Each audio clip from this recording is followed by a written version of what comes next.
Got 1, 2, 3, 4, 5, 6 holes drilled now, so I want this 6-foot hole wherever it's at. Dibs. You can pick any other hole.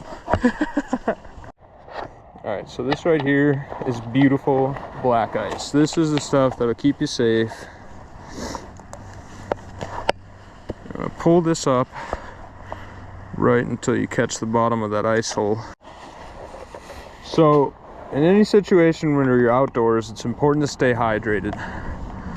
Most cases of hypothermia actually happen to people who are dehydrated. So get yourself a nice Nalgene bottle, whether it be a metal one, whatever.